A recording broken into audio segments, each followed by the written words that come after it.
Assalamualaikum warahmatullahi wabarakatuh. Halo teman-teman pecinta satwa. Seperti halnya manusia, tumbuh dewasa tidak selalu membahagiakan.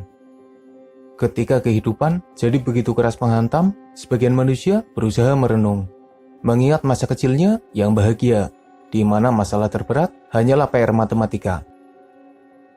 Tumbuh dewasa bagai menyingkirkan kebahagiaan masa kecil dan berganti dengan berbagai masalah hidup yang harus dihadapi. Tapi seperti itulah hidup, ada yang hilang dan ada yang datang menghampiri. Kita tidak bisa menolaknya, mau tidak mau kita harus menjalaninya. Berbicara tentang masa kecil, beberapa hewan lahir dengan kemampuan super yang seakan melindunginya. Mereka dibekali dengan kemampuan yang membuatnya bisa bertahan. Sayangnya, sebagian dari kemampuan itu hilang ketika mereka mencapai usia dewasa. Bebek mungkin jadi hewan yang tidak terlalu diperhatikan karena mereka punya level yang hampir sama seperti ayam. Salah satu jenis hewan peliharaan manusia yang sangat familiar. Tapi tahukah kamu, jika bayi bebek memiliki kemampuan yang luar biasa? Ketika baru menetas, bayi bebek harus mengikuti induknya kemanapun sang induk pergi. Jika sampai tertinggal, keselamatannya dalam bahaya, mengingat ada banyak pemangsa yang mengincar mereka. Induknya entah sengaja atau memang kurang peka, sering melewati medan yang sulit. Sang induk meski kemampuan terbangnya buruk, tapi bisa memakai sayapnya untuk membantunya melompat dan melewati jalanan yang terjal dan sulit. Nah, mau tidak mau, anaknya yang masih kecil harus mengikutinya. Masalahnya, bayi bebek belum bisa memaksimalkan sayapnya, dan ukurannya yang kecil juga membuatnya kesulitan ketika harus mengikuti langkah sang induk. Ketika induknya melompat ke tempat yang tinggi, bayi bebek harus bisa mengikutinya. Seharusnya itu adalah sesuatu yang mustahil. Tapi untungnya, bebek kecil dibekali kemampuan super yang sudah melekat sejak mereka menetas. Bayi bebek bisa memanjat dinding, kemampuan yang luar biasa. Mereka akan melompat, mencengkeram dinding, dan perlahan memanjatnya dengan kewaspadaan yang tinggi. Itu adalah kemampuan super yang hanya dimiliki bayi bebek. Karena ketika sudah dewasa, mereka tidak lagi melakukannya. Entah karena kemampuannya hilang, atau karena mereka tidak lagi membutuhkannya. Ketika melakukan atraksi panjat tembok itu, tak jarang bayi bebek terjatuh dan menghantam permukaan di bawahnya. Untungnya mereka bisa selamat, karena tubuhnya bisa menahan benturan. Berbicara tentang benturan, bayi bebek dan beberapa angsa juga punya kemampuan super lainnya. Beberapa induk membuat sarang di tempat yang tinggi, kadang terlalu tinggi untuk dijangkau oleh hewan lainnya. Mereka mah enak bisa terbang. Masalahnya, mereka punya pengasuhan yang terbilang berat bagi buah hatinya. Ketika telurnya menetas, sang induk tidak mau memberinya makan. Induknya menunggu dari bawah, dan jika anaknya ingin mengikuti sang induk, maka mereka harus terjun. Mau tidak mau, bayi bebek dan beberapa burung terpaksa terjun dari sarang. Mereka menghantam permukaan di bawahnya. Jika sarangnya ada di atas pohon, mungkin efek benturan tidak terlalu kerasa. Tapi bayangkan, jika sarangnya ada di tebing yang tinggi dengan permukaan bebatuan di bawahnya.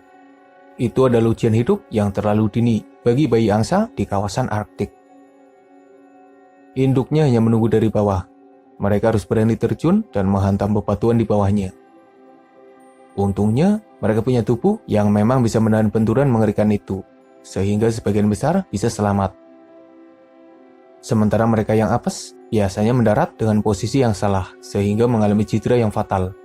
Sementara yang lain harus jadi makanan bagi pemangsa yang sudah menunggunya dari bawah. Berbeda dengan kadal monitor dan beberapa jenis reptil lainnya, di mana mereka tetap bisa memanjat ketika sudah dewasa. Komodo dan mungkin buaya dan mungkin jenis kadal lainnya kehilangan kemampuan memanjatnya ketika sudah dewasa. Sebenarnya, komodo punya kemampuan memanjat ketika mereka masih kecil. Ada beberapa bukti yang menunjukkan komodo tengah memanjat pohon. Lalu, kenapa kemampuannya hilang ketika sudah dewasa? Komodo memiliki tubuh yang bisa tumbuh besar. Mereka sendiri adalah kadal terbesar. Dengan tubuhnya yang besar dan berat, komodo harus kehilangan kemampuannya untuk memanjat pohon. Tapi tak masalah, lagi pula komodo lebih aktif di daratan dan juga perairan. Sebenarnya agak aneh sih, ketika kadal monitor lainnya tetap bisa memanjat ketika tumbuh dewasa, komodo dan mungkin buaya malah tidak bisa melakukannya. Padahal karakter kaki dan tubuhnya hampir sama. Burung maleo mungkin jadi salah satu jenis burung yang paling beda dalam proses perkembangbiakannya. Ketika burung lain harus membuat sarang, meletakkan telurnya, mengeraminya dalam waktu lama, hingga akhirnya menetas, lalu sang induk masih harus memberikannya makan dan menjaganya. Barulah ketika anaknya bisa terbang, tugas sang induk selesai. Burung maleo melakukan perkembangbiakan yang berbeda jauh. Mereka tidak membuat sarang. Induk burung maleo hanya menggali pasir atau tanah, meletakkan telurnya, menguburnya, dan meninggalkannya begitu saja.